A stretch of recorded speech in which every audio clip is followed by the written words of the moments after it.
Welcome back, everyone. How are we all doing? I hope you're liking, subscribing, and we really appreciate the lovely comments you've been giving Eloise and I the last couple of weeks. It means the world, and we really appreciate you. Today, we have the pleasure of sitting down with Michael Lustgarten, who is a PhD in physiology. Michael, thank you so much for being with us. Thanks, Ben. Looking forward to the conversation. As am I. You're an interesting person for lots of different reasons, but we came to your work because you seem to have reduced your biological age by 17 years, if I'm not mistaken. How did you even start to think about that? Yeah, so I've always, this is a long story, but I'll try to keep it relatively short, and then we can maybe dig apart. But I've always been interested in optimal health and fitness and wellness, and not necessarily longevity initially, but being as lean and functionally, as high function as I could be as a teenager. And back then and still today, the motto was eat real food and exercise, right? So at some point in my 20s, I got to the point where I was like, there's got to be a higher level to that. There's got to be an evolution of that process. So I came across a book in the bookstore, amazingly enough, not a textbook, written by a pretty famous calorie restriction researcher, Roy Walford, who was publishing studies on calorie restriction in Biosphere 2, where they were basically locked in a biosphere trying to simulate life on Mars, and could they survive growing their own food and all that. But anyway, he was talking about how in animal models, calorie restriction extended lifespan. And this was, 30 years ago. So there's even more data now. And he was also talking about biomarkers. So whatever biomarkers they measured, both in mice and Biosphere 2, had improved with lower calories. So I took my interest in optimal health and fitness and leanness and all that stuff, bodybuilding stuff. The biochemistry intrigued me, the aging stuff intrigued me. So I put all that together, and I started off with just yearly checkups, recording all my data in an Excel file. I did that for a few years, just like one test a year, one test every couple of years. But I didn't know what was optimal. I would just get the data from the lab report, and I'd say, oh, I'm mid-range, I'm good. I mean, I'm sure most people probably look at it like that, but for almost every biomarker, that's generally not the case, where midpoint is optimal. You've got to know directionality. Does it decline during aging? Does it increase? How does risk of all death for all causes look? So I started to do those deep dives in conjunction with like tracking diet, tracking supplements, tracking fitness, HRV, resting heart rate, gathering as much inputs as I can, and then looking at biomarkers of organ and systemic function, kidney, liver, immune, etc., based on the hypothesis that looking at what's under the hood. So the highest tier, body composition, physical function, obviously cognitive function, which goes along with that, but hard to measure at younger ages.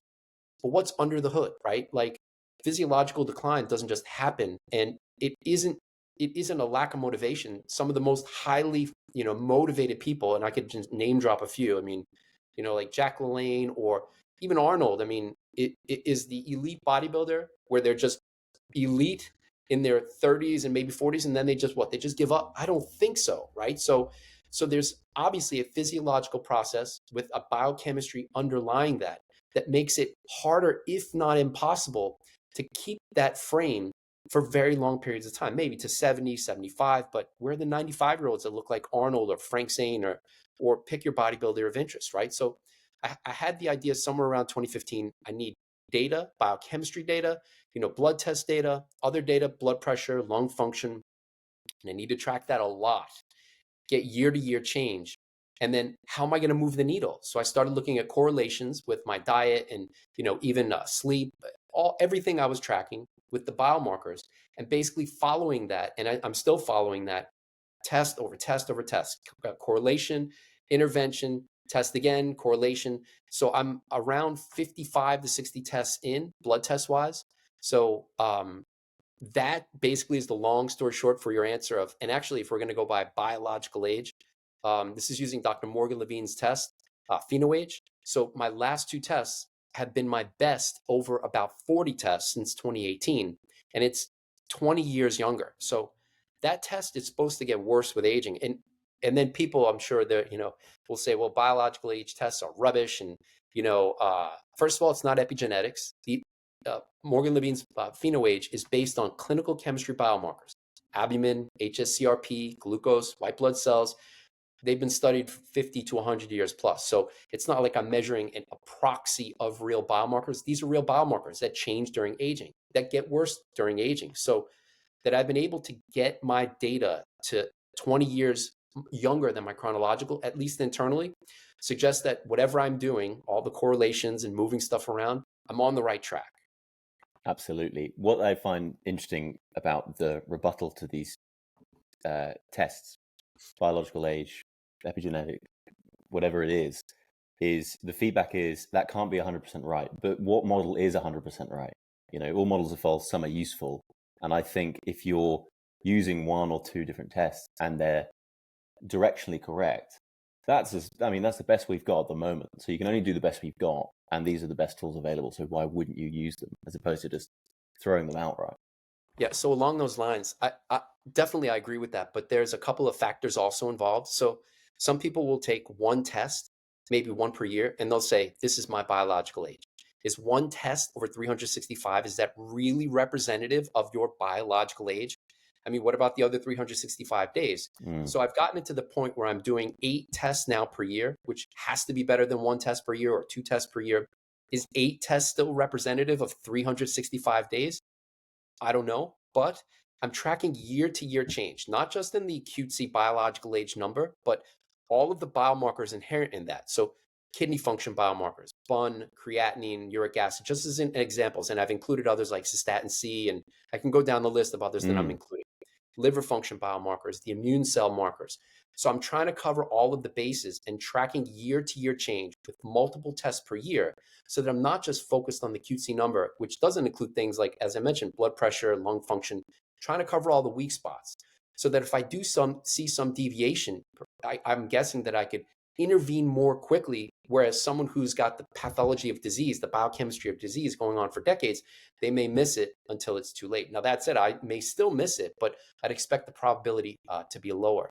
Okay. So as another note too, on the epigenetic clocks, I understand some of that criticism because kind of like the genomics are basically only the script for what can happen. So then, when you take it all the way up to proteins, metabolites, cells, this is actually the story of what's happening, right? So, but the epigenetics are just one step above the genomics. So you're basically methylation groups, which isn't the full complement of epigenetic marks. You've got acetylation and other ways to modify gene expression. But so genomics, epigenetics, the epigenetics is still just the proxy of real biomarkers. So I understand some of the criticisms in the epigenetics. And actually, I've stopped the epigenetic testing. I did probably 18 tests over 3 years.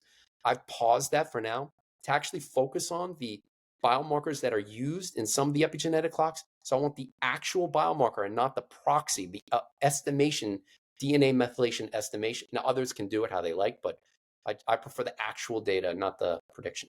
So this is the sort of shift away from the Rejuvenation Olympics towards, I think, what they're calling it, the Rejuvenation World Cup, if I'm right.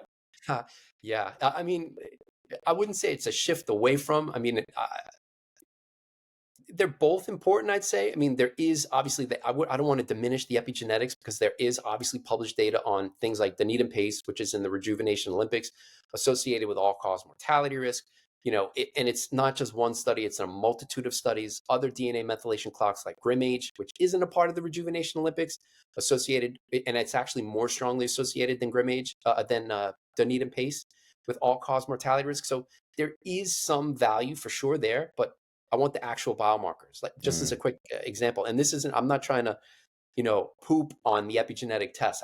I'm a big fan of many of the people putting out tests, True Diagnostic and Belsky Lab with the Needham pace and Steve Horvath. I'm big fans of all of those people.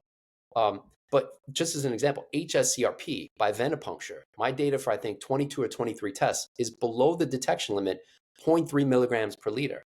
By epigenetics, consistently I was getting your HSCRP DNA methylation estimation is high. How do you square that circle? I've got the actual biomarker from venipuncture, which is the gold standard. They're looking at the actual levels in blood is low, and then my prediction is high. So there's some error still in the methylation clocks. So that's why I've kind of paused that for now. That's really interesting, and I think the takeaway of this is, or at least for me, is longevity in aging has become an optimization problem now because you can now quantify it, which all these tests in aggregate make it super interesting. You're getting multiple tests a year makes that feedback loop tighter.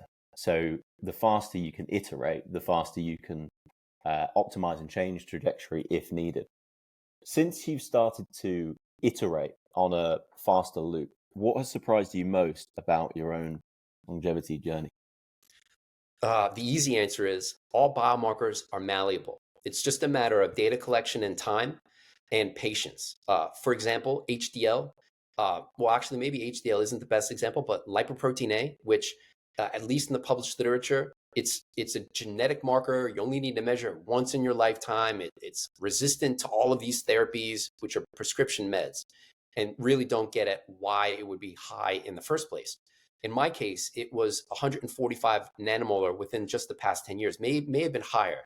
So I've been able to keep it consistently about half that by figuring out in my diet what may keep it relatively low. And in my case, and I'm not here to promote any which way diet. I mean, I think there are many roads to optimal health, but in my case, it's a relatively higher fat diet, not to the level of ketosis, 60% fat, but somewhere around 40-ish% fat cuts my lipoprotein A in about half without messing up all of the other biomarkers. If I go higher fat than that, I start to see lipoprotein A come down a lot.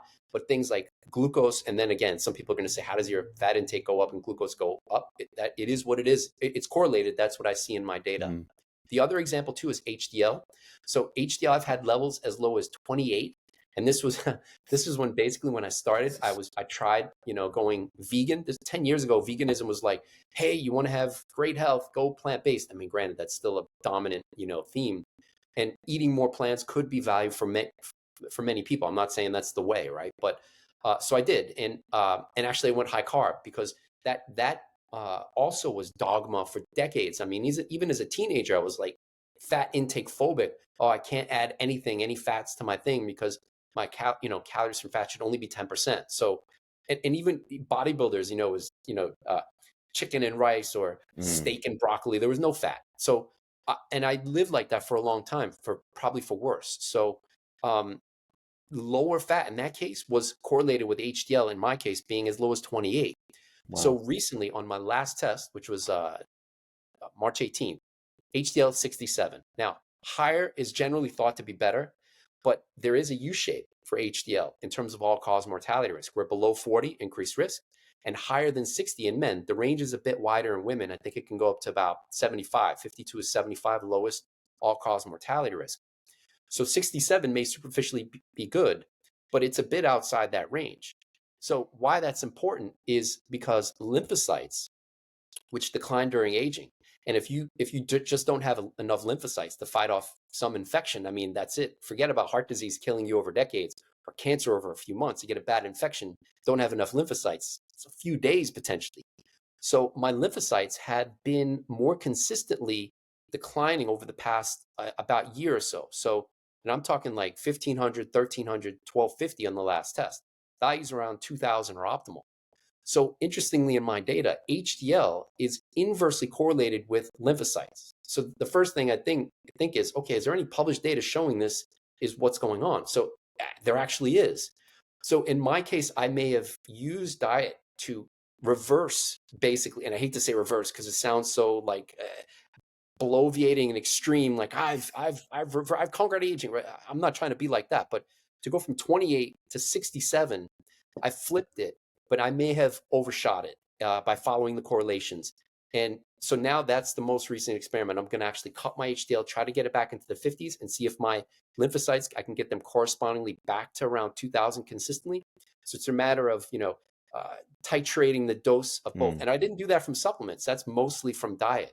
That is fascinating. And I think a really good takeaway is how malleable a lot of this stuff is. And it goes against the weird bubbles you and I operate in, that this is a given, right? But I think for a lot of people listening, this might be new in the sense of how much of their health is actually malleable.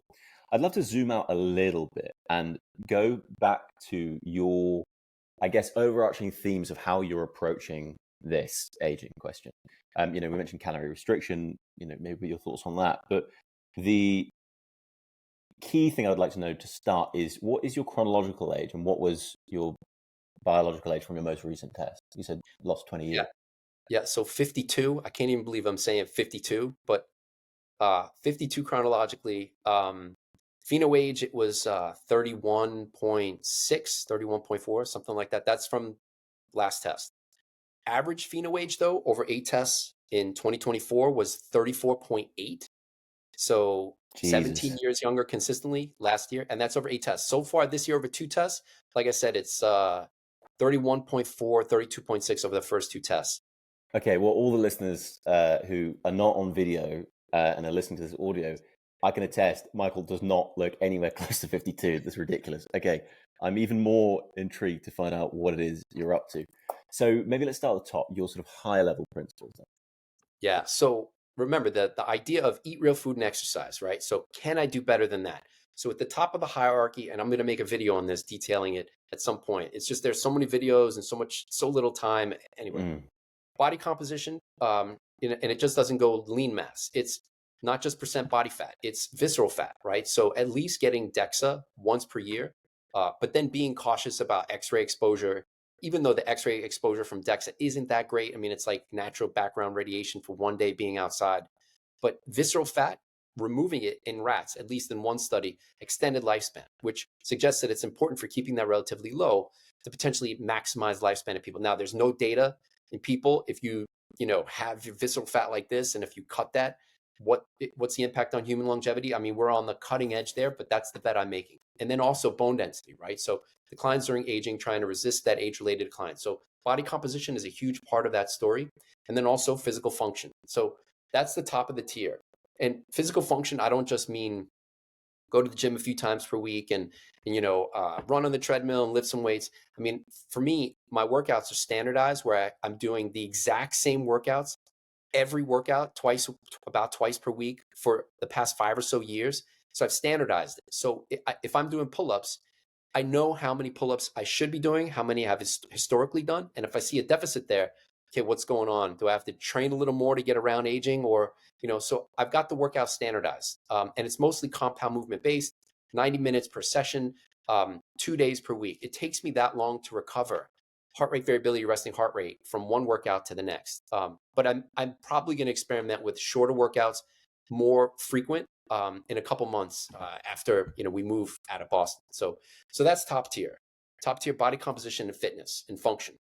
But then what's under the hood, right? So if we just look at a blood sample, right? So if you take that blood sample, about 45% of it is red blood cells. So red blood cells and the related measures is atop the list. So red blood cells, hemoglobin, the volume of red blood cells, MCV, which is an important biomarker of aging because that gets bigger. They get bigger during aging, and that's not a good thing.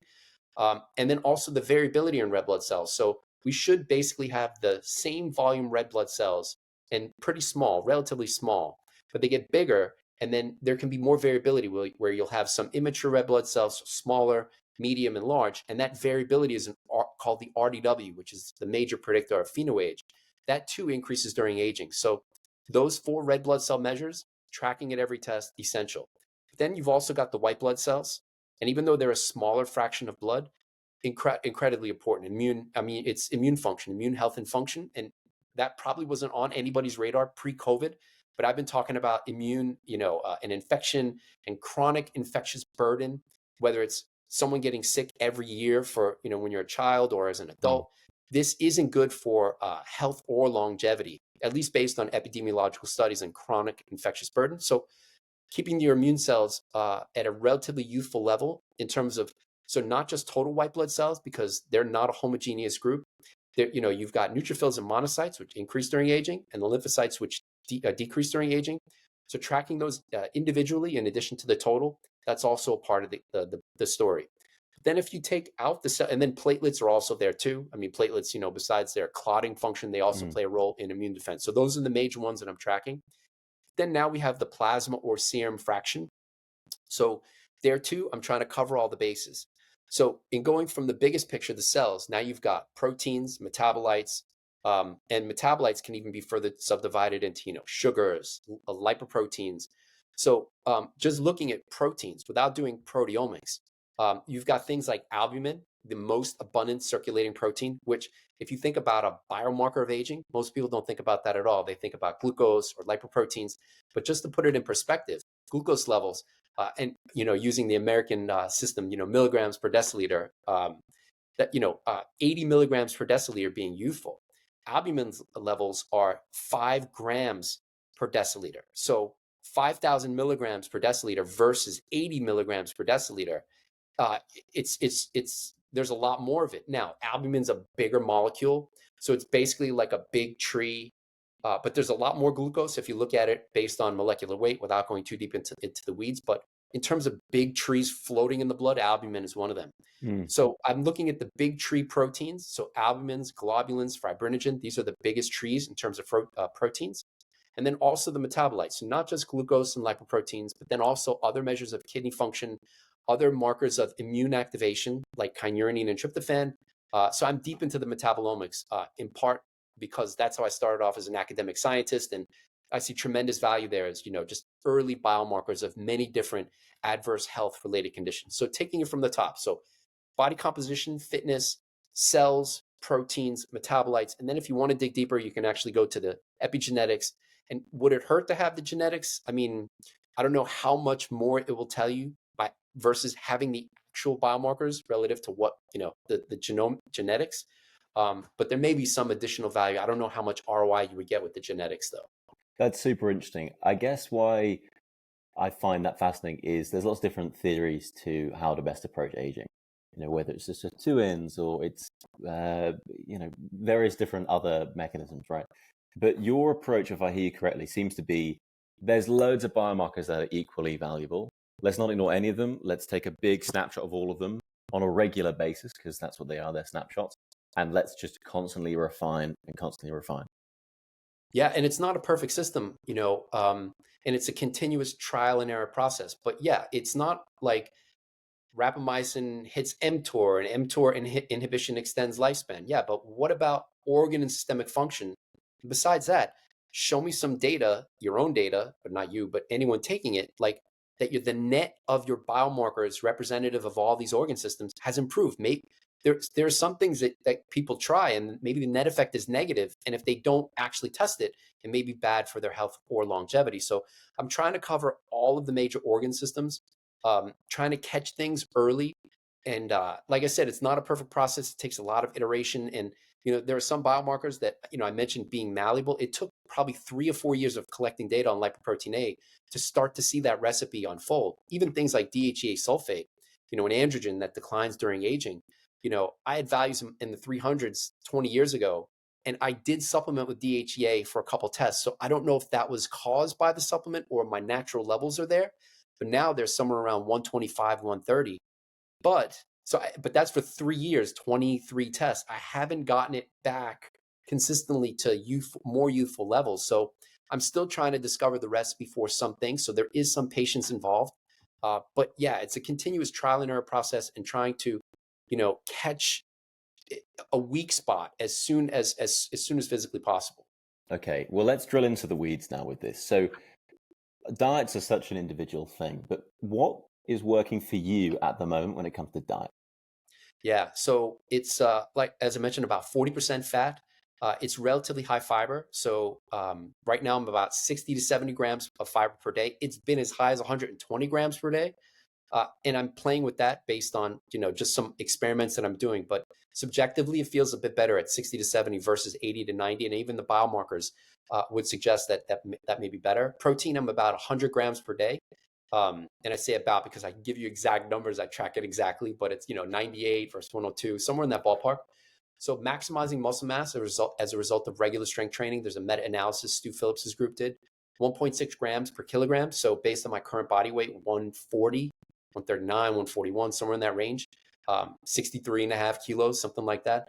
1.6 grams per kilogram gets me right at that 1.6. Now I could use other biomarkers to assess how much protein may be too much, like blood urea nitrogen.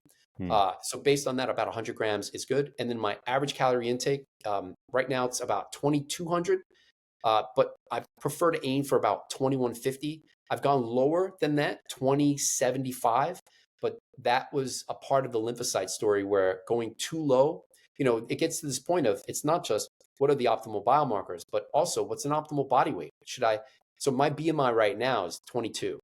If I've tried to push my body weight lower than around the BMI of 22, my HRV and resting heart rate, which have improved with leanness, they start to not be improved anymore. Like HRV starts to go down and resting heart rate starts to go up, which suggests that below 2100 in my case may be a physiological stressor where I'm not, I shouldn't go below. So, even what's optimal for body weight or BMI, you have some in the Calorie Restriction Society that are pretty much anorexic based on a BMI less than 18.5. They just think absolutely lower is better. But whereas I'm trying to use actual biomarkers to say this overall approach may be best at this body weight. So the biomarkers, other biomarkers, blood-based, nothing is a more powerful intervention than being at my current body weight versus where I was about 159, 160 pounds. It's like 10 or 11 biomarkers out of 25 moving in the right direction in terms of aging and all-cause mortality risk. So the diet, so 40, around 40% fat, about 20% protein, the rest coming from carbs, moderately high fiber. And for those who say, "Oh, you don't need fiber," this is what my biomarkers show. I'm a volume eater, so even the 60 grams, it's on that edge of, if I eat too little volume, I'm not satiated. And if I'm not satiated, that could be hard to maintain the diet long term. Then maybe I would increase body weight. That'd be worse for the biomarkers. And then the people who are anti-fiber would say, yeah, but you're totally satiated if you're eating just meat and fat. You don't need the fiber. I'm a volume eater. I've tried that approach in the past, and it didn't work for me long term. But if it works for others and they've got great biomarkers, go for it. Yeah, again, it's a good point to stress that you got to try these things for yourself, right? People have different lineage and different environments in their own body that make them susceptible for different foods. So on the calorie piece, so you said you're around 63 kilos? Yeah, yep, 63 and a half. 63 and a half, yes, I know you do pounds in the US. So I'm trying to work out, do you reckon most days you're in a calorie deficit? So I don't think so, because my body weight has been stable. There was a point where I was in a deficit for a while, but it was for like a 3-year period. I've always had a problem I've always wanted to be lean as I could, lean and ripped. But I've always had a problem with that. Like there have been periods where, I'd get rid of 20 pounds in 6 weeks and then I binged it back on in 2. So for about a 3-year period, I slowly cut calories over a very long time. Like I'm talking like an average of 25 calories per day, not 500, which is the pop culture thing. Think about it. If you're not obese and you cut, and you're just at a relatively normal BMI, even someone of BMI of 26, which is just mildly overweight clinically, anything higher than 25, a 500 calorie deficit per day is 1 pound per week. That's a 52-pound weight loss per year. I mean, this is pretty severe. So historically, that didn't work for me. So I had to go with very small calorie cuts, like 30 calories per day. And remember, I'm weighing all my food. So, this is as close to I can get to accurate. But by doing that over a very long period of time and sequentially, so blood test, 2,400 calories. Next blood test, 2,370. Next blood test, 2,340. So doing that over about a 3-year period, I've been able to get to 140, around 140, and maintain it now for probably the past year or so. Lately, my body weight has started to trend towards 138. So yesterday, I actually went 3,000 calories, to kind of cut that off. I have to be careful about doing that, because even introducing too many of those days can just blow up the system. And I'm not trying to do that. Yeah. Well, I guess you have a bit of a leptin reset when you do that, right? Get the metabolism stoked and getting it firing again. But is your intention? Oh, sorry, go on. Yeah, no, I was just going to say, but I have to be very careful with that, because there's that mindset too of, like a refeed day. I've done that in the past, and that refeed day doesn't end up becoming like on a Friday. It's like I do it on a Friday and then I can't wait until the next Friday, and then it's like Tuesday. And then it's like I'm in this loop of refeed, basically eat nothing, which was terrible for my mental and physical health. Yeah, it's really interesting, because I know you mentioned sort of the bodybuilding world, and it's a very interesting world for even if you don't compete in things, because it shows you what you can do with the body and how malleable it is. And I know in the past that I've felt there's this pull between the physical side of things, like putting on muscle. So for example, my BMI is obese, right? But my body fat's like 10%. So, I'm all right, I think, from a longevity point of view. No need to test. But it seems like there's this pull between the sort of aesthetics and longevity. So, for example, if you're chronically under eating, your hormones take a shot, and you're not optimal, you don't feel good. How do you think about eating such a low calorie count and maintaining the right sort of endocrine function that you want moving forward? Yeah, so that's a great point. And one thing that's related to, for example, testosterone levels is BMI. And I actually have a recent video on the channel about that. I get a lot of people saying, how can I increase my testosterone? Will this supplement increase my testosterone? And the first thing I say is, what's your body weight? And there is published data where the leaner BMI is less than 22.4. And I know BMI is not a great measure. I mean, I get it. But in these large scale epidemiological studies, this is just what's used, right? So less than 22.4 had the highest testosterone levels. And these are studies of like 12 and 16,000 men. And then as BMI increased above 22.4, so 22.5 and higher, testosterone started to decline. So in my case, my total testosterone, and this is over 4 tests last year, averages around 900. Now, the other side of that coin, though, is because I'm relatively lean. I mean, my body fat percentage is somewhere around 15% by DEXA. But I can see six pack. And, there's like my visceral fat was like 300 grams. I mean, it's pretty low.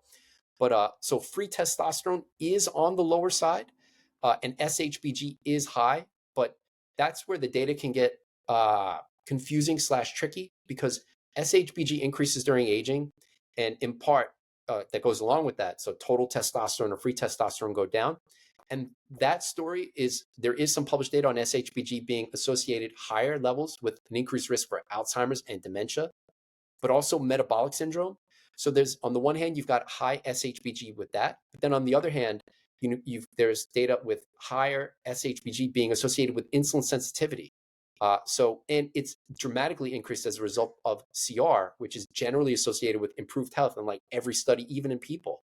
So I'm still trying to square that circle. I may increase calories at some point when I'm splitting my workouts over, when I've got more time in the schedule, to maybe split the workouts and see if I can divide that 90 minutes over days, and then maybe slow increase on the calories. Then do the biomarkers improve? Does SHBG come down a little bit?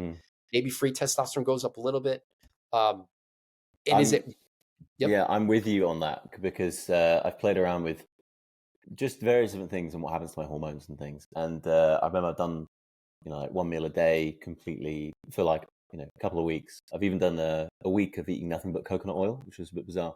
But in both of those kind of cases, I get leaner, I feel great, I'm sharp, I've got no signs of, low testosterone or anything like that.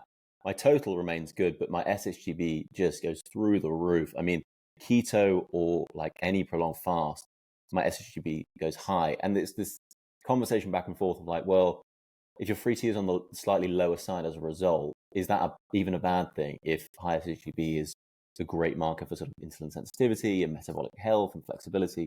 I don't know. It's kind of an interesting one. And then no one seems to have a good answer for how to rectify that back. So there is the idea that androgen excess can be associated with increased cancer risk. So that could be one side of the story. So leaner, lower androgens, not chronically low, but even just below reference range, finding what's optimal in there would be, important. But I don't have any problems putting on muscle mass. Like if I increase the volume of my workouts and strength training, I add muscle mass, no problem. But resisting the age-related decline for androgens is a big part of my story. I'm not trying to be lean and ripped, and I've got a little bit of muscle, a decent amount of muscle, but I don't want it to be at the detriment of testosterone 300 and free testosterone like almost nothing. I don't want to do that at all. I want to keep testosterone relatively high and keep it there. And so far so good. I'm not on TRT or any of this other stuff. But 900 also total. Sorry, I interrupted, but 900 total at your age. Oh my God, that's astounding. It's really cool. Yeah.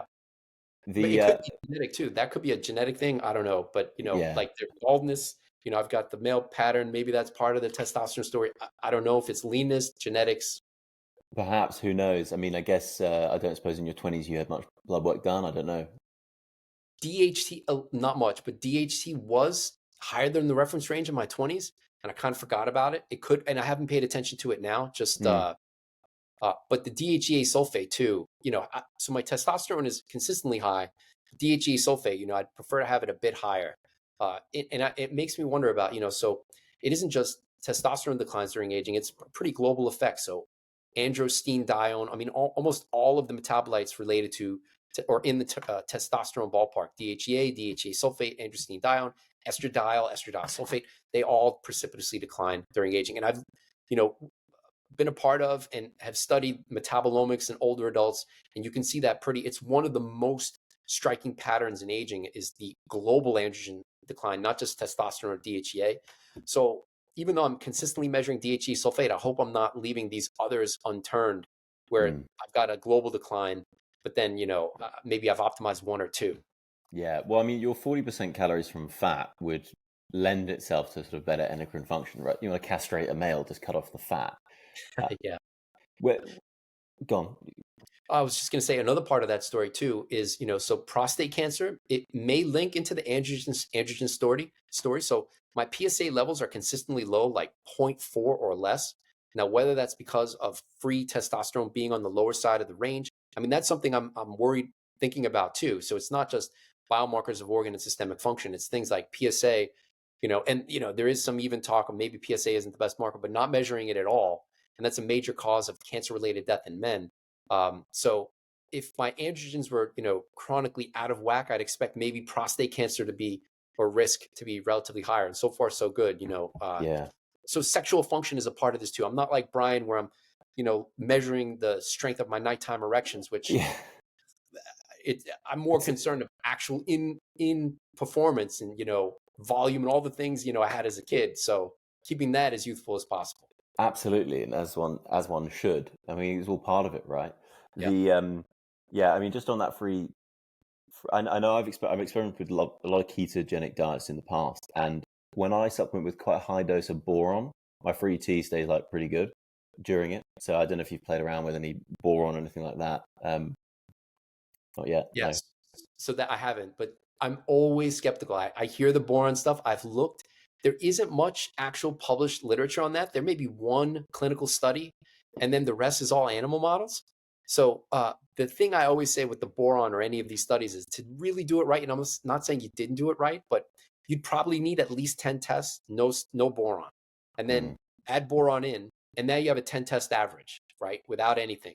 So now you add boron in. What did it do? Did it go from 800 to 840? Is that really a bump, or is that your natural range? Because you'll have a range, right? Your natural range may be 600 to 1,000. I don't know, right? Maybe boron gets you to 1,040.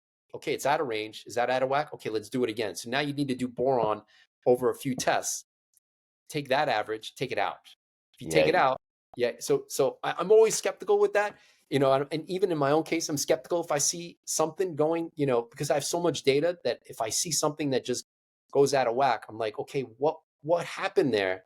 Homocysteine 11, 11, 11, 9. What is that my natural range, or I actually did something? What are the correlations show? Mm. Do you see a lot of people struggling with high homocysteine? Well, it increases during aging. So I wouldn't say struggling with high homocysteine, which is defined as greater than 15 micromolar, but at least in my case, that's a weak spot where high dose TMG, I've hit it from every different angle. I've 10 videos on homocysteine on the channel, serine plus B6, folate plus B12.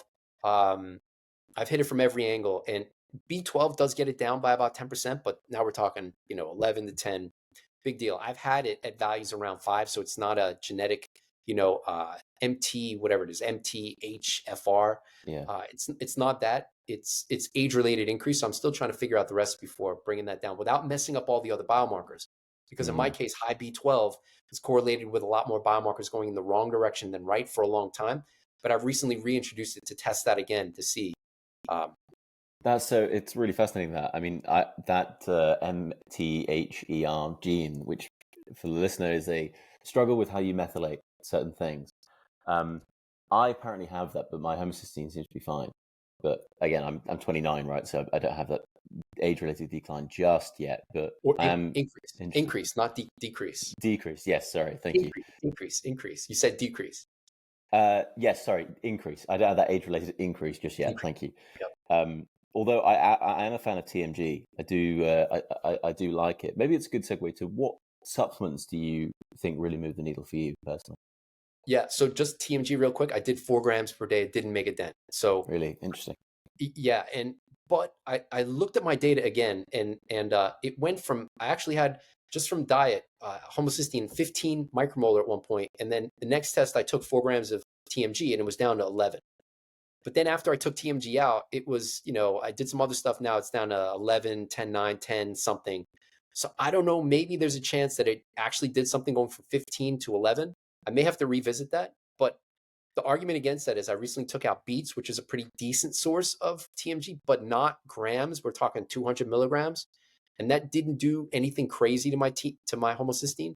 Mm. All right, so supplements. Right now, vitamin D, 2,000 I use 9 months out of the year, but we're going to move in 3 months, and I'm going to be getting regular sun exposure in my backyard like 9 months out of the year. So D is out. I'm going to take D out. Probably take it out totally. Just get it from sun. Nicotinic acid. So my NED levels tend to be on the lower side. And if I'm not careful, like less than 20 micromolar. And that might just seem like a number. I've seen some people say, like, what good is a biomarker if you can quote unquote biohack it? Like one of the arguments that Brian makes, even though he does overhype some of his stuff, is, for example, he increased his NAD, but then he said stuff like, I've improved my NAD by 16 years. It's the level of a 16-year-old. And then somebody made a video saying, it's an easily modifiable biomarker. Like, you just add this and then it goes down. What have you really done that your biological age is 16 years younger? And that's a fair point, right? So in my case, when NAD is less than 20 micromolar, I do see, and I try to stay away from feel and subjective. I try to stay on the objective and what does the data actually show? I try to take my feelings out of it. But when my NAD levels were less than 20 micromolar, in workout performance, like I 12 pull-ups, and I'm talking like, full extension, full flexion, not this Mark Wahlberg. I can do 30 pull-ups and it's like this Yeah, that was nonsense. ridiculous. Yeah. But so I had a few workouts where struggling to get 10, and I'm like, wait, okay, this is something is off here. What's going on? And then I saw, so NAD a bit higher than that, maybe better. So I'm taking low dose nicotinic acid, not NMN or NR. So like 50 to 100 milligrams per day. I've gone So higher. Yep. why nicotinic acid as opposed to other NAD precursors? Yeah. So nicotinamide, when compared with nicotinic acid, can raise homocysteine more than nicotinic acid. So NR, NMN are nicotinamide based. So then you could say, all right, what does your data show? In my case, it doesn't send it crazy high, but I've only done 2 or 3 tests with NMN, so I can't say. But I'm trying to play it cautious. Like, I don't want to increase NAD, and now homocysteine is 14, 15, and I already have a hard time bringing that down. What am I going to do? It may be impossible after that. So nicotinic acid doesn't seem to have that effect, but I wouldn't say nicotinic acid is free from impacting biomarkers too. It may increase my glucose by a small amount and HbA1c correspondingly by a small amount, because since I've gone to, and even 100 milligrams of nicotinic acid may not seem like a lot, but that's double where it was. And all of a sudden my HbA1c is 5, 5.1 to now 5.3, 5.4. And that might not seem like a big deal, but HbA1c increases during aging. So I'm trying to resist that. I don't want to improve one biomarker NAD, and now maybe I've messed up, insulin sensitivity and glycation. So, but I'm still playing around with that dose, 100 milligrams per day. I've gone 200, 600. And then the most recent one is B12, the methyl B12, methylfolate, and B6, a very small amount of B6. And that's just one pill. So, 400, 1,000 micrograms of B12, 400 mcgs of methylfolate. But I just recently added that. It's 2 days ago. So that's it. 3 supplements. Wow, it's amazing because it sort of expect this massive list of supplements, but that's it. So vitamin D, but you're going to remove that Yep. because you're moving somewhere a bit more sun. I take it. Not what was it? Nicotinamide acid? Nicotinic acid. Nicotinic acid. I haven't heard of that. Nicotinic So acid. there are two forms of niacin, right? So you have nicotinamide and nicotinic acid. They're 2 different metabolites. Okay, thank you. That's helpful. And is that a lot cheaper than NMN? I was going to say that. Yeah. Thank you for that. It's a lot cheaper than NMN. And here in the States, they banned NMN, or at least getting it is more difficult. So, Mm. and in terms of price, we're talking like $4 a month versus, maybe 60 or more USD per month. So that's another part of it too. Like part of me has some counterculture in it for better or worse, which is I have to be careful because drifting into conspiracy theory, but then that's the beauty of science. It keeps me grounded in what the actual data shows. And maybe we'll talk about this later where I do have a tendency to drift off into the what I listen to everyone, no matter where they're coming from and what the idea is, right? But so I try to consider everything because there may be truth. But anyway, so um, yeah, nicotinic acid is tremendously cheap, and part of me is like, stick it to the big companies. We're trying to just make billions off of something you can get for nickels, and there's Mm. no hype about it. Yeah, well, I mean, I wasn't familiar with that, but I know niacin is very cheap, and if it's sort of some spin of niacin, it shouldn't be expensive. Um, wow, so why do you draw the line at those supplements? I mean, we had Daniel Lewis on the other day, who, like you, has a limited supplement list, although actually a bit longer than yours. I think it's only 6 supplements. But why do you draw the line there with supplements and not extend on? Yeah. So there's one more factor in that. So hypothyroidism, I was diagnosed with that in my 20s. So I've been taking levothyroxine. Ah, So that technically it's one prescription med and then the 3 supplements. But there I'm going to try to get them to switch over to T3 because the conversion of free T4 to free T3 declines during aging. And I actually see that in my data where it's the ratio is low. But at least here in the States, I made an appointment with the endocrinologist and they asked me, what's this about? And I told them and they canceled my appointment after learning that I was interested in switch. And it's not like I'm asking for like heroin or some outrageous thing. And I've had Cytomel or what is it, liothyronine T3 prescribed before, and they forced me to switch.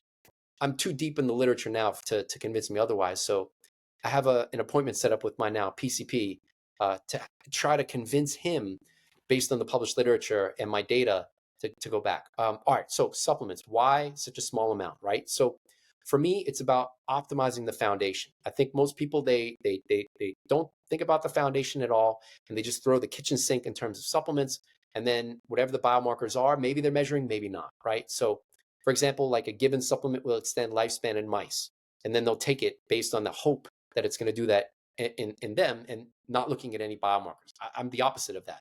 I want to optimize the foundation. So also polypharmacy, right? So being diagnosed and taking multiple medications at older ages is not associated. These are not people in the best health. These are people in worse health compared with people who are taking almost no medications at advanced older ages. So what if you play that forward? Someone in their 40s or 30s or whatever age has to, and I shouldn't say has to take because they're choosing to take all these supplements. But if the supplements are actually making an impact on health or biochemistry, physiology related markers, and they're taking that for 50 years, are they now in the polypharmacy group versus people like me who didn't have to do it like that at advanced older age? So I kind of look at it like that, where if I do get to the point where the approach stops working, where I can't tweak things by diet and lifestyle to make an impact on biomarkers, I'd predict that then taking some supplement or some pharmaceutical, metformin, acarbose, whatever it may be, the diet and everything has failed, I take it, I'd expect the most efficacy at that point. Whereas if I've been taking it for decades, what's going to happen when the system stops working? Just going to, type 2 diabetic or type 1 diabetics, whichever it is, or it's type 1 diabetics where they're prescribed insulin, they have to take insulin shots.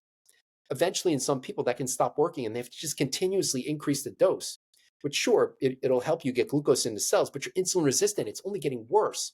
And chronic insulinemia is not good for health. So I don't want to be in that boat where now my dose is getting higher and higher for these purported senolytics or senotherapeutics or purported geroprotectors. I want to be in the lowest risk and take it only when I absolutely need it, when all else has failed.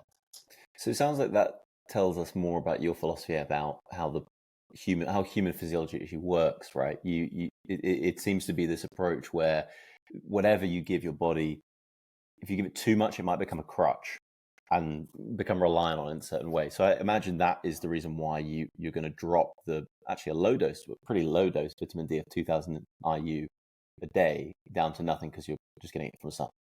Well, it wouldn't be necessarily the vitamin D. I'm getting the actual, we've Rather than got a supplement, supplement. Yeah, yeah, which kind of goes to the red light story, right? Like if you're yeah, getting sunlight, regular sunlight, which half of it is red light, do you even need the red light, or are the red light effects? And I'm a potential believer in red light therapy if we're all sunlight starved, which is the majority of us. That's probably the case. But yeah, if I'm getting regular sunlight and I'm getting a regular dose of red light in the morning when we're supposed to get it, or at least when that may be the best based on Glen Jefferys' work, do I need the supplement, right? It's interesting that, I mean, that red light piece, we were just talking about it before we hit record, but I think I agree with you. It's like, well, the sun is the best, right? You can't replicate the sun. But if you are deficient in near infrared light specifically, and I think the red light's cool, but I'm not as interested in the red, more the specific near infrared. I think it could do wonders if I mean, I'm in England, right? It's dark like half the year. I mean, getting that amount of red light accessibly, if you've got like a 9 to 5 job and things, I think it would be a really good candidate. But no, I don't think it's superior to the sun, like it's being touted on social media. I agree with you 100%. But it then raised the question of how would you know if you're deficient or not? Like, is 10 minutes in the sun okay? Yeah, I'm assuming some is better than none, but how can we get to dose, right? Like, what biomarkers can I measure that, and you could say, all right, maybe skin or eyes, right? But how am I going to only do one eye red light, near infrared, in the longer wavelengths versus not the other eye in order to see that effect? Or am I going to only expose one arm for the skin and not the other arm? I mean, it's really hard. But then other biomarkers, maybe, is it blood pressure because of higher nitric oxide? Do you see an effect? So for me, I'd want to get closer to dose, even the sunlight dose. Like, I'm not trying to end up with sun damage. I was in the sun like an hour a day in the summers here, and I started to see, like, the characteristic bleached spots from too much sun exposure. So I cut back. But even there, like, what's the dose where I can get red light and near infrared and vitamin D production, but now I'm not photoaging or, chronically photoaging my skin? Yeah, it's a balance, isn't it? I don't know if this is true or not, but I have a hunch that those who aren't deficient in the infrared light would have a lower high sensitive C-reactive protein, I think. And it mechanistically seems to make sense, right? That their melatonin levels in the cell would be slightly elevated. I think less reactive oxygen species. I don't know. I haven't studied it, but I would like to run that experiment. So if we use that as the premise, so remember my HSCRP is 23 tests in a row below the detection limit, and I get almost no sunlight exposure here. It's darkness. I mean, not maybe it's similar to you, right, in the UK. So I mean, I'm up, basically the sun is not, and I'm back. Like, I can barely get any sun exposure here, hence the reason for the vitamin D. So if the deficiency in red light, granted, I do have a red light now, but I don't use it for, 10, 15 minutes a day. I'm just getting a few minutes of exposure. But my CRP should be elevated. So maybe it's individual. Maybe there's some people where that's true. Who knows? I mean, it's just me throwing out a little hypothesis. I do know that everyone I know who's had long COVID really benefits from the near infrared light. So I don't know. So, I mean, like, you had Glen Jefferys on your podcast, and we had him on ours. And when we speak about the mitochondria, he sort of thinks of it just like a black box. It's like stuff comes in, a lot of things happen, stuff comes out, right? But it's definitely an interesting emerging field. I'm excited to follow the literature on, for sure. Yeah, I totally agree, and I think it could be beneficial for some people. The only way to know is to do the experiment. I'm still not convinced on my own stuff. I wish I could say, like, so there was a time I was putting the red light directly next to my eye, just because of Glen's work. So I have floaters in my left eye. I don't know what triggered that, but it's been there for probably 10, 15 years. And this idea that floaters go away with age, false. In my case, false. So I was doing red light just in that eye for a few weeks. I saw no change. So, oh yeah, interesting. Yeah. You're so quantified. I think it's really interesting because it's not hearsay, it's not feel or anything. It's just, what does the data say, right? It seems to be your whole approach. You're the more quantified of the people we've spoken to actually on this topic. Yeah, I think that's where the field is going to go. It seems to be your whole approach. You're the more quantified of the people we've spoken to actually on this topic.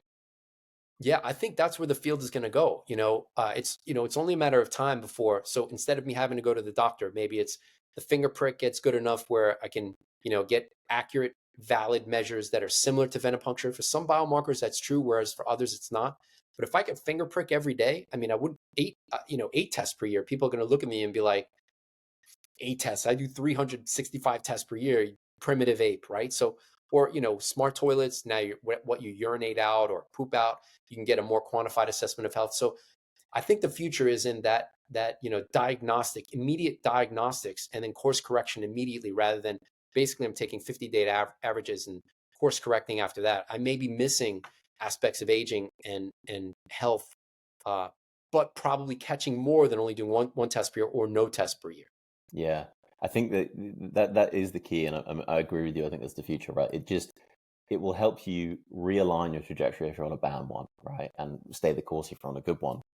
What do you think has moved the needle the most in your health journey? And the specific longevity piece. I mean, that's a remarkable biological age drop. What do you think has really done that? Yeah. So based on the data, calorie restriction. So getting to that quote unquote optimal body weight. But then I can't say that it's only that, because, regular exercise, compound movements, week after week. I mean, that's always been a part of the approach. So consistency is, I can't say it's calorie restriction or exercise or improved sleep. Trying to always make them better, trying to always shoot for optimization. And even if it's not optimization, even maintenance is a win, because decline, right? So even being able to resist age-related decline is a win in some cases. So consistency, that with being able to maintain CR and the workouts and trying to optimize sleep continuously over time, that's probably the lowest hanging fruit with the most ROI. How much, even though there are things in my diet that do move the needle, I'm still trying. There are days where I'm like, is my diet, is it even doing anything? It's just a total calorie story, and I don't even, doesn't, maybe I could go 60% fat or 20% fat, but that goes to that satiety question, which I touched on. So Hmm. if you're not satiated on the diet, and maybe then I'll have some more variability, maybe I'll throw stuff out of whack. So finding the approach that gets you to your best biomarker profile, in my case, again, consistently. So diet, exercise, sleep, that's probably the biggest ROI. It's such a refreshing answer as well, because there are people touting all sorts of very fringe things that are so inaccessible for people, and Yeah. longevity and aging well and as best you can shouldn't be the sort of exclusive club. But there's details in that though, right? So then the question is, how many calories? How do you know how many calories? What's an optimal body weight? Should I be 20 pounds heavier or 20 pounds lighter? Right. And that's even within that quote unquote lean BMI. My BMI was, I don't know, 24 point something, 24.8 when I started. So technically still lean, right? So, and then in terms of the exercise dose, like what's the optimal exercise dose? So I'm basically glossing over it as the foundation, but there's definitely Yeah. details that went into why 90-minute workout? How long does it take for me to recover from workout to workout? Is that duration in between workouts short enough where I'm able to at least maintain function in the workouts and not get weaker over time? Because if it takes me a week to work out, over time, it's going to be harder to have in-workout performance that where it was for the previous workouts. And then maybe my strength and functional decline will be more, relative to maybe that shorter period. So I had to work out the dose. I started up doing like 3-hour workouts.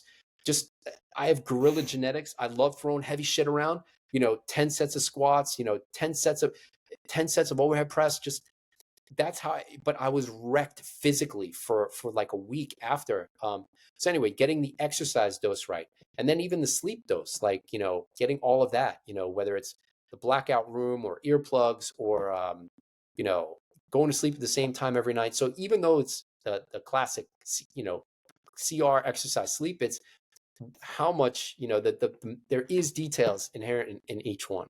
Yeah, and that's where the devil is, right? That makes a difference. I mean, you mentioned 10 sets. Are you doing sort of German volume training esque or? Yeah, that was a part of it. Yeah. So, yeah. Good. I mean, I'm a big fan of any sort of volume training, and I actually think if you're a slight tangent, but I think if you're a drug-free athlete, drug-free lifter, and you think 4 sets of whatever is going to do it, I actually don't agree with that at all. And I think you need much more of a stimulus to get closer to your sort of optimal if you are putting on muscle. I don't know what Yeah. you think So about the sort of volume. in my case, it seems like I can put on muscle pretty easily. So I wasn't necessarily doing it from that point of view. I just liked the challenge and it took that long. It's like pushing your body to the limits. So I'm just going to crush it for 3 hours in all compound movements. But then, herniated discs and just, I overstressed the body where it was just, breaking down. So I'm not doing 10 sets of each workout, each movement now, unfortunately, which is terrible, because my mind is still that gorilla mindset.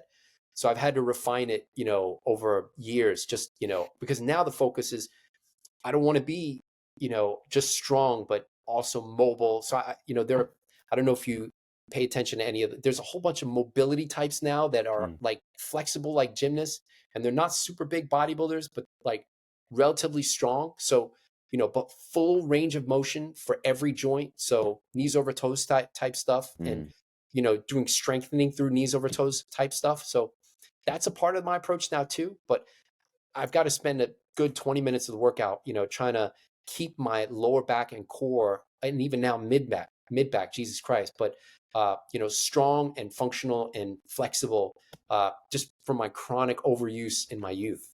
Yeah, well, I think I'm at the chronic overuse phase, or actually, I'm even now, like my early 20s, just wince at some of the stuff, like no warm up, all good, 10 sets of 10, back squats, like, and I'm paying the price for it now a little bit, and now it's a blind spot I have to put in my training diligently. Uh, let's touch on sleep. So blackout blinds, earplugs, you mentioned, no crazy supplements or anything like that for sleep. I've tried glycine. I've experimented with melatonin. Melatonin doesn't improve. So so I'm tracking sleep, total sleep, slow wave sleep. Melatonin didn't improve slow wave sleep, and I'd wake up groggy. And we're talking about, I'm taking a small bite of a 1 milligram dose. So we're talking like maybe 200 micrograms at most. Very low dose, still don't do much for me. In fact, the opposite. Glycine didn't make a dent. Yeah, no supplements for sleep. And it's interesting because I actually went for a sleep study, polysomnography, probably about 17 years ago, before my daughter was born. And this is like under the idealized conditions, totally black room, nobody distracting you, the wife and or the ex-wife and the newborn not waking you up. And total sleep, slow wave sleep percentage was only 5% of total sleep, which is the value you'd expect to see in a 90-year-old. So for the longest time, I thought I'm dead. I'm gonna have Alzheimer's. Like, this is just terrible. I can't get SWS. Um, but then playing around with all of the going to sleep at the same time, and the blackout shades and using earplugs, which I've got to be very careful about the earplugs now. Just as a quick story, my ear basically blew up. I'll probably put this in a video at some point, but I mean blew up, like. And I'm not the type where I break a fingernail or something stupid and I'm like, oh, I can't play basketball today. Like, I've got, Kobe mindset where, oh, I dislocated my shoulder, I'll shoot with the other one. I don't care. Sprain my ankle, I'll hop on like when Kobe injured his Achilles, he was still trying to play. He was like, he just tape it up. So, where was I going with that story? Your ear. Right. So it blew up. I mean, we're talking super red. And I've been using earplugs because I'm on a busy Boston street, and it's worse than that. The fire department is across the street from me. I've got ambulances and police sirens all hours of the night. There's a strong homeless community probably about a mile away. These guys and girls in the middle of the street yelling like maniacs, barking dogs. Hopefully it's not like that in Texas, where I'm moving to, but it can't be worse than the fire department at 2 a.m. So I've used earplugs for a very long time. And about 8 months ago, I started to see HRV, resting heart rate changes, going in the wrong direction that I couldn't fix with anything. And then finally in January, my ear blew up. And the earplugs, after a few days, would have a smell to them. And I didn't think anything of it. I would just throw them away, use a new pair. But after my ear blew up, I stopped using the earplugs. So now I'm at this risk of waking up in the middle of the night because I can't block out some of all of the nonsense going on in the street. So yeah, the standards of going to sleep at the same time every night, the earplugs when I could use them, blackout shades, but then I've got street lights that are right outside my window. I mean, this is insanity, the light pollution, but at least most of it is blocked where it's not hitting my eye. I mean, I've been awakened from naps on this, where I am, from the sunlight coming through the shade, and it just hits my eye when I'm asleep and I'm awake right away. The light woke me up. So, but just sticking to those standards for me is good enough to, get, at least based on the Whoop, 7.3 hours total sleep time. slow wave sleep, 25 to 30%, which is youthful. I mean, that value again declines during aging. So, um, but there too, I can improve because I do have issues waking up in the middle of the night. But some of that's related to hydration, where if I play with the hydration status, so my eating window is relatively short so that I'm not waking up in the middle of the night. But if that's later, I'm waking up a lot more often. So I'm still trying to work out those details. But as a last note on that, the hypothyroidism, I'm thinking that that's probably related to some of my maybe up to 2, 3, 4 awakenings in the middle of the night, usually around 2. But the hypothyroidism, it could, not being able to properly thermoregulate while sleeping, and then we wake up around 2 to 3 in the morning, in part because of decreasing melatonin and increasing cortisol, but also if you can't thermoregulate well enough, that could lead to increased awakening. So hopefully I can get the thyroid stuff straightened out. But if not, I'm probably going to get I'm going to get the 8 sleep or something similar to that, where I can control bed temperature and really get high tech with it and see if that makes a further improvement on sleep. Yeah, I'd love to try an 8 sleep. That's next on my list, definitely. It's funny, I need to start tracking my sleep, but subjectively of how I feel, which, obviously tracking is better, but there is definitely a place for the feeling side of thing. Melatonin is a no-no for me as well. I've been trying it for the last 2 weeks, so it's top of mind.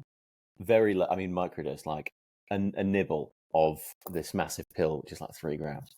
So probably like 0.1 or 2. And like you, I wake up feeling groggy. But I was inclined to try it because Daniel, you know Daniel Lewis? Yeah, lovely guy. Yeah. He has that in his sleep stack. And there's a few other people who've mentioned it. And I was wondering if it had a sort of longevity benefit to it. But then, are your blood concentrations of melatonin in the cells at baseline? Does supplementation do anything if you're there optimal already? I don't know. So yeah, not a good one for me, melatonin.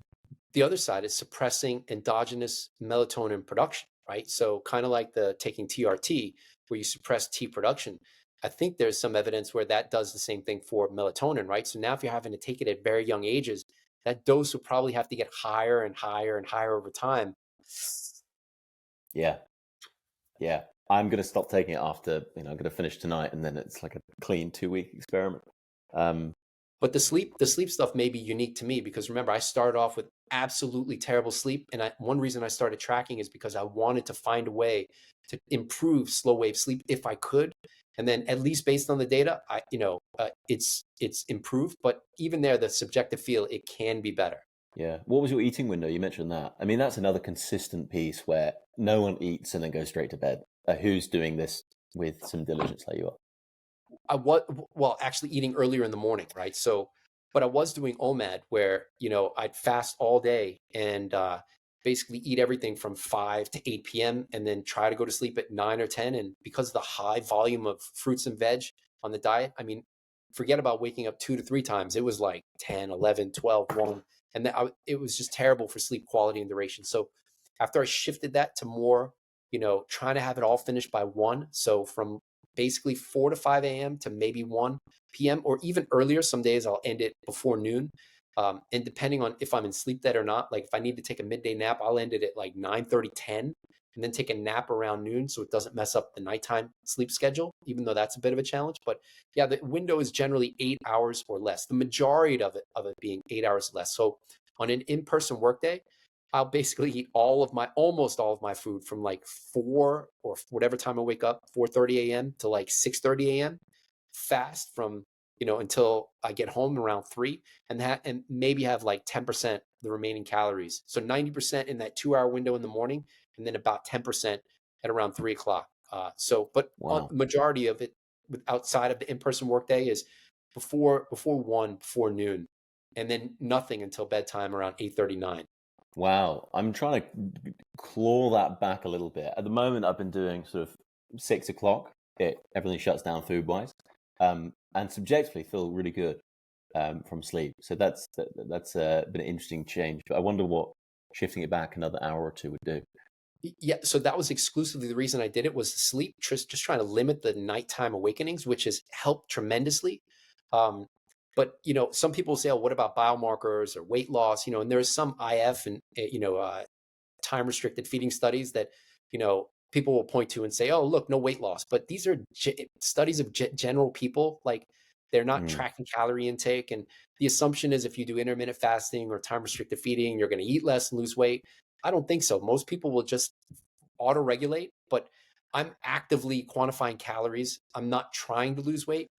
I generally don't see an impact on blood biomarkers, but just from the sleep aspect alone of waking up less, for me, incredibly valuable. The other side of it too is I've always had issues with dietary satiety. So shortening that eating window where now I basically, and I'm satiated, like I'm generally satiated after that, which is also incredible because I'm a volume eater, so so as soon as I shut that off, almost always satiated. Like, I don't even think about food after that, which is great for dietary adherence long term, as I'm trying to, stay some amount of, lean and CR indefinitely, right? So if I had this issue, I've had issues in the past where I'm not satiated on the diet, and I've got to wait now until 6 o'clock or whatever, some late time, to try to eat a small amount, and then I don't make it, and then I overeat at that time. Like, that's mm, the death of a dietary adherence. So fortunately, that's almost never the case now. If I'm in some kind of a sleep debt, that can contribute to a lack of satiety. But anyway, shortening the eating window for me, incredible for satiety and long-term dietary adherence. mm. Well, and your sleep quality it seems as well. A lot better, but still Yeah. some room for improvement. And hopefully, once I can get the thyroid issue straightened out, if I can't do it here, I'm going to have to go, in Texas and Austin to find some longevity specialist, and hopefully they're open-minded, look at the published research in my own data, and try to get on, the T3, not T4. That should make Understood. sense. Yeah, understood. Well, Michael, you've got a really interesting approach to longevity, and it's really accessible, which I think is a lovely takeaway. What do you say to people who say, "Look, I want to get started with this. Where do I begin? Like, what do I do? Where should we focus on?" Yeah, just test. The key is testing, gathering your own data. And when you think about precision nutrition, right? So when I first started in this, before I went to grad school, right? And that sounds so, posh. You know what I'm saying? Like, I don't even use that word. It's like a UK thing. But before I went to grad school, nutrigenomics was like this new term, like eat for a certain way based on your genetics. And I don't mean like on pop culture books. I mean like in like graduate school. So I was like, oh, that sounds like what I want to do. That was 2020 something years ago. Where are we now on the personalization based on your genetics or other biomarkers for what should you eat that's best for your health and potentially longevity, right? So I basically was like, I'm not waiting 50 years for the field to catch up. We can do this ourselves, right? So, and that comes with testing yourself a lot, collecting a lot of your own data, your own diet, your own biomarkers, your own supplements, like which supplements work, which don't, right? So now calculating correlations can be uh, challenging for most people. It's just we're not taught that. So we are working on an app, and I've been saying that for a while. But how big do we want to make it? How small do we want to make it? I mean, that's another story. But at the very least, we're working on an app where people can just put their data in or link, diet tracking apps with fitness apps and blood testing, and link it, and we'll give you the correlations. We'll calculate that for you, for a small fee. So people will be able to do that. But yeah, I'd say just test often, track, um, and then see what the data shows, and then try to follow that to try to find your own personalized prescription. You don't have to wait. It's like this decentralized version of health where you can actually figure it out yourself. You don't have to wait for people to tell you, eat this many servings of this, or this is old school. Like, there's so many channels, and granted, that's an upgrade over, just eat real food and exercise. This is what the published data shows. Yeah, but in other people, what's best for me? What does my data show? Um, and how do I get there, right? What's the approach? Wonderful. Really appreciate that. And I guess where you say testing, what would be an introductory test people can start with? Yeah, so keeping it simple. So the standard chemistry panel and complete blood count, at least in the States, it's a cheap test, 35 USD. I wouldn't even go through insurance because at least here in the States, insurance is a nightmare and a scam. Like, I shouldn't have, if I'm spending $200 a month and I do that for 10 years, 12, so 2,400 a year for 10 years. So now I've put $24,000 in. I should be able to get 24,000 worth in value for 10 years. No, it just goes away. So anyway, $35 USD test without insurance, just for those basics: kidney function, liver function, glucose, lipoproteins, immune cells, 35 USD. Now you add HSCRP, you can calculate your own biological age using PhenoAge. That's the basics. Even if you don't want to go with HSCRP, you've got, major organ systems for that 35 USD test. But then even simple things like blood pressure gets worse with aging. I mean, that's $100 or so USD test. I'm testing it 3 days a week, trying to avoid age-related change. Lung function declines during aging, probably a huge underrated aspect of organ health. Nobody's thinking about lung function. I mean, sure, the expectation is if you work out, and you're breathing heavy during workouts, sure, you're starting at a higher lung function versus someone who's sedentary. But those slopes are basically identical where lung function declines during aging. So can we resist that? So having a spirometer to measure FEV1, that's also I have in the approach, and that's like $100 device. So, I mean, the majority of it, you can get many organ systems for even, that's $250 investment with the blood tests, blood pressure, and lung function. Now, granted, the 35 USD test, someone probably should be doing that many times per year, but you're covering the major organ systems and major causes of death, cardiovascular disease with the lipoproteins, metabolic health with at least glucose. Those are the very basics. Now, do you want to go to the other levels of metabolomics and epigenetics? Sure, but I didn't start there either. I started on the foundation, the basics with that CBC and complete blood count. That's super clear and a very actionable takeaway for our audience.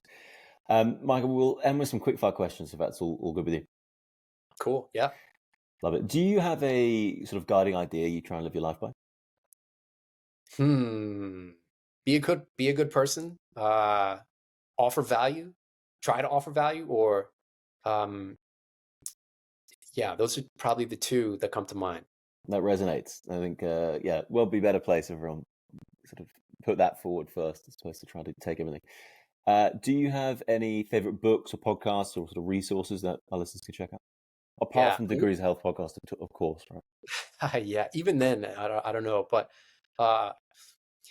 so books beyond the 120-year diet is what got me started on, well, I shouldn't say started, that's what ignited whatever background interest that I had to really choose this as a career about 20 something years ago. So if anybody wants to check that book out, it's Dr. Roy Walford, who calorie restriction didn't lead to his immortality. He died at 80. And I think he had ALS. He had some neurodegenerative disease, but even living to 80 with I can't remember if it was ALS or something else, but it was something hardcore where getting to 80 was a challenge. But so anyway, that would be one book I'd put on the list. But even then, like, I spent a lot of my early years lost. My parents aren't scientists, didn't go to college. I don't come from that background. Even being a scientist, there was nobody in my family anywhere close. I didn't know any doctors. So, there were a lot of books that guided me on the way that weren't necessarily science-based, like The Alchemist that's one that pops up that I think a lot of people still read. But so those would be books that, yeah, I haven't read a book like that, in years though. Everything is papers. And in terms of health-related podcasts, I do keep my eye on what's going on. So whether I don't necessarily listen to the whole thing, but I get the gist, Peter Attia, but then the other side, like Asprey, or what's Brian Johnson talking about, so I keep my eye on it. But even then, like, I don't want to be the BS channel or the BS crusher.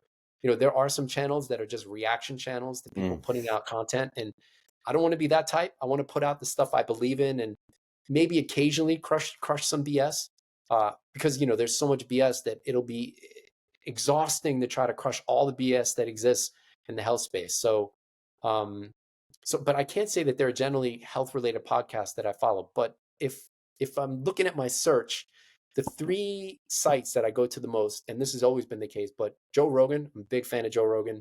For better or worse, left or right, I couldn't care less. Sometimes he has really cool people on that I would never know of, and they, that talk about cool stuff, whether it's true or not. Sometimes it's just a good story. But anyway, so Joe Rogan, Lex Friedman, occasionally, these are ones that I'll check to see if they've got anybody interesting.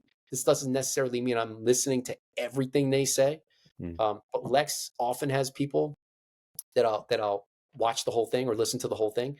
Kurt Jaimungal's got some really great people on there where just mind-bending stuff that has expanded my view.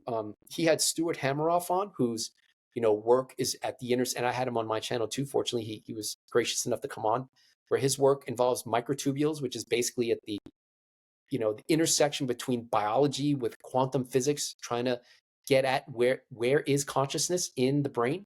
So for me, that's fascinating, and that actually has gotten me into other places on Kurt's channel. That is consciousness something that is only localized to brains, or is this something that exists everywhere in the universe and we just tap into? So anyway, those are the three. Then I also pay attention. What's Physionic doing? What's Brad Stanfield doing? What's Shiki doing? The Shiki Science Show, because these are some channels that have interesting stuff sometimes and are pretty much in the health and longevity space.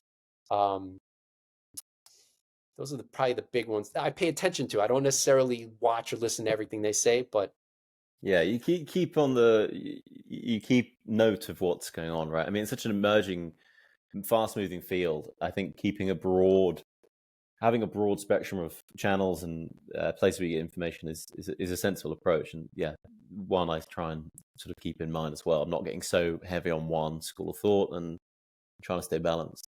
so I wish I could have more scientists on the channel. So I just recently have expanded the channel to do that.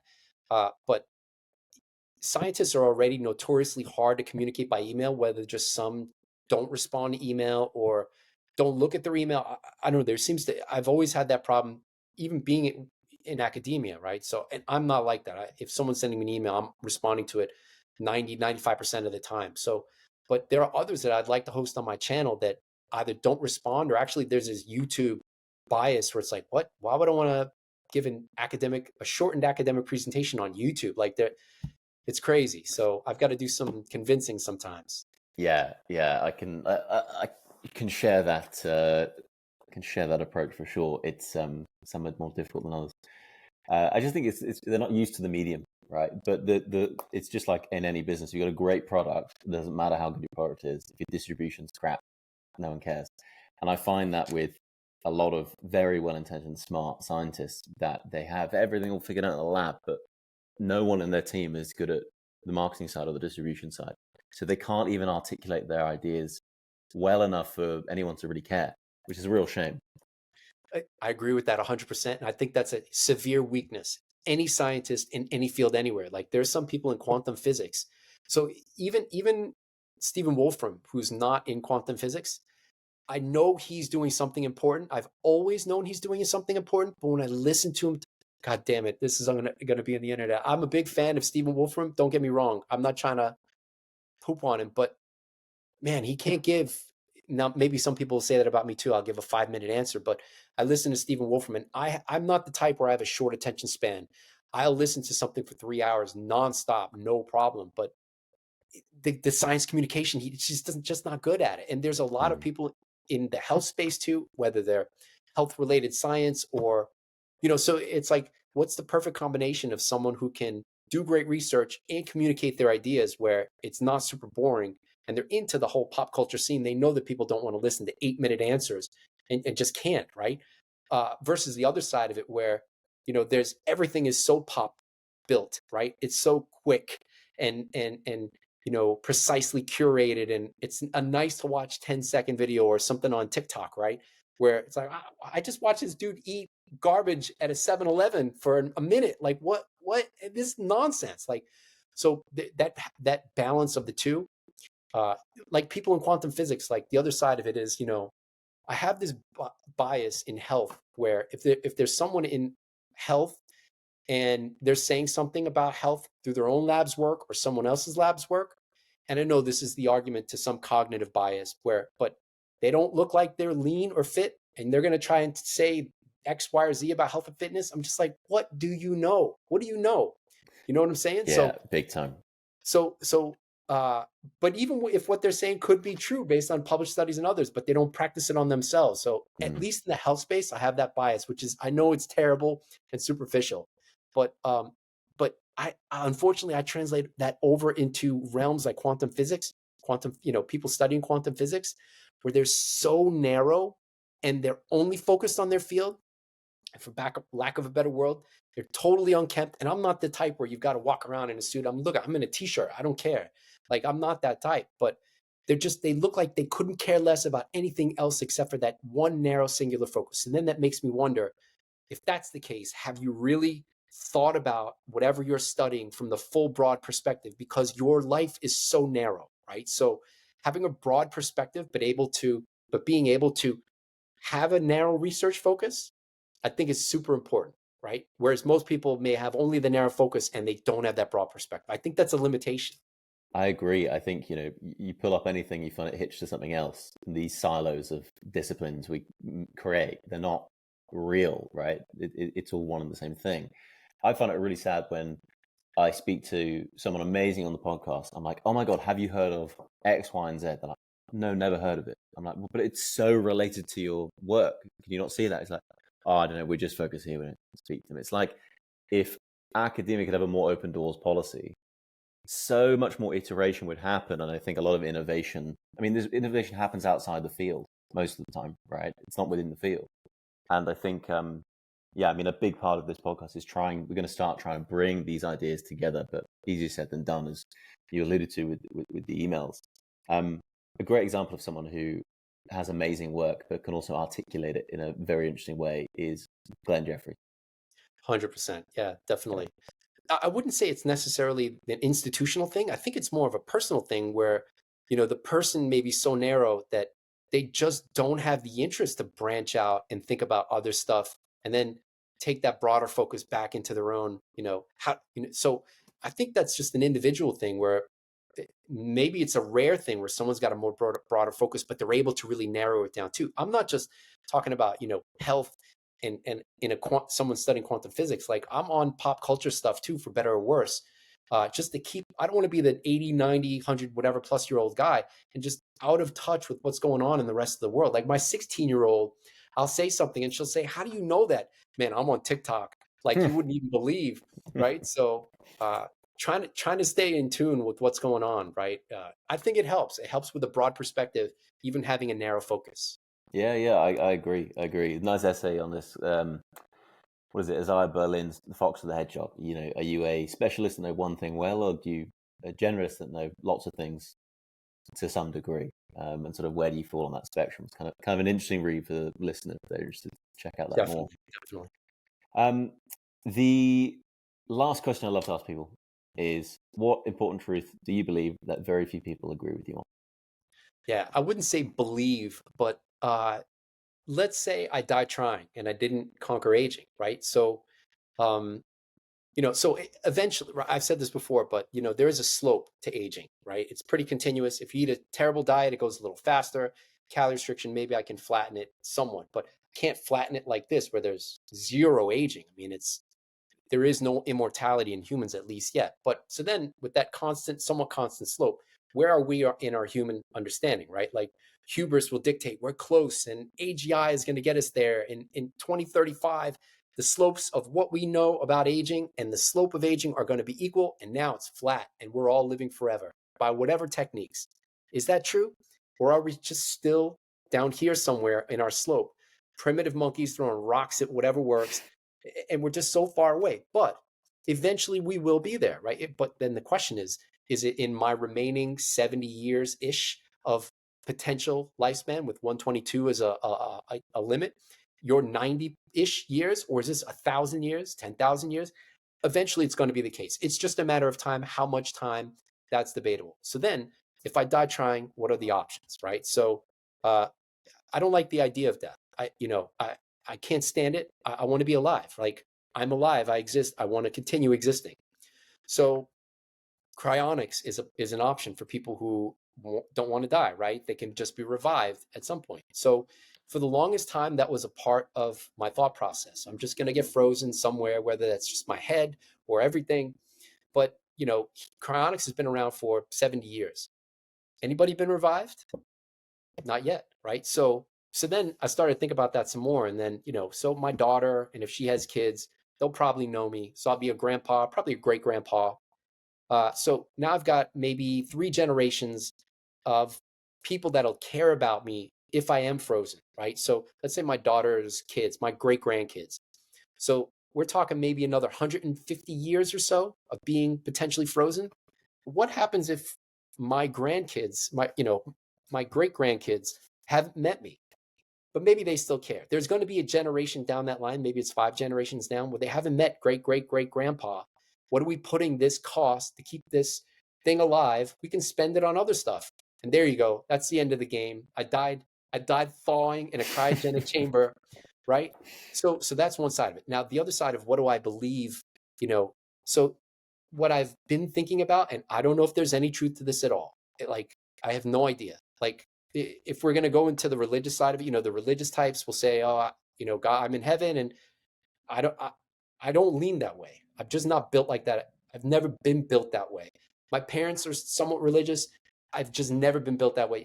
Since I was like 7 years old, for me, it didn't make sense. And I've resisted it ever since. So, so then the bigger question is there something beyond our existence that maybe this existence in this form isn't the end? And this goes into that belief. And I don't know. I don't know what the answer is. I'm not saying this is real, right? So, but it gets into this idea of, like, for example, people using psychedelics, DMT or, psilocybin, where now they're able to, whether it's perceive aspects of reality that our senses didn't evolve, so our senses evolved for survival. But if you listen to a lot of, or I listen to a lot of like cognitive scientists, Donald Hoffman is one of them that comes to mind. I don't know. I'm not sure if you had him on your channel. Not Donald Hoffman, no. Yeah, but like that, Donald Hoffman, and there are a few others like him. I mean, granted, I guess it gets even more extreme from him. There's one guy that was on Joe Rogan talking about consciousness and all this other stuff. But anyway, our senses evolved for survival. We didn't necessarily evolve to perceive everything that exists. For example, visible spectrum is a very small part of the electromagnetic spectrum. We can't see near infrared. We can see red, but we can't see near infrared. We can't see UV, right? We can't see X-rays or microwaves or gamma rays, but these things exist. So what is the broader spectrum of reality beyond our senses, right? So then that makes me think, all right, maybe there's a chance that what this reality is, what this existence is, maybe there's something beyond that.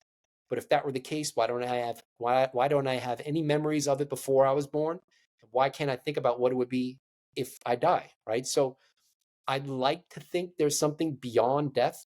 Maybe there's a larger consciousness that my consciousness then becomes goes back to being a part of. But this is like on the borderline of, who knows what the truth is. And then the other side of it is, if I do freeze myself, am I just Han Solo, old Star Wars reference, frozen in carbonite?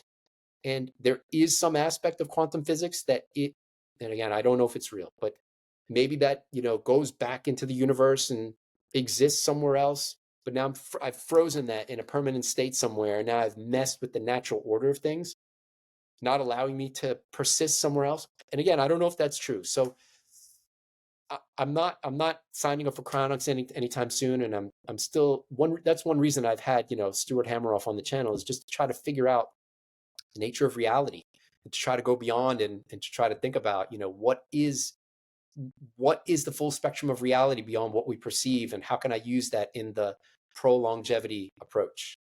Well, the longer you keep doing what you're doing, you're going to have more time to figure it out. So long may that continue. Cool. Michael, it's been super fun to chat with you. It was really enjoyed the episode.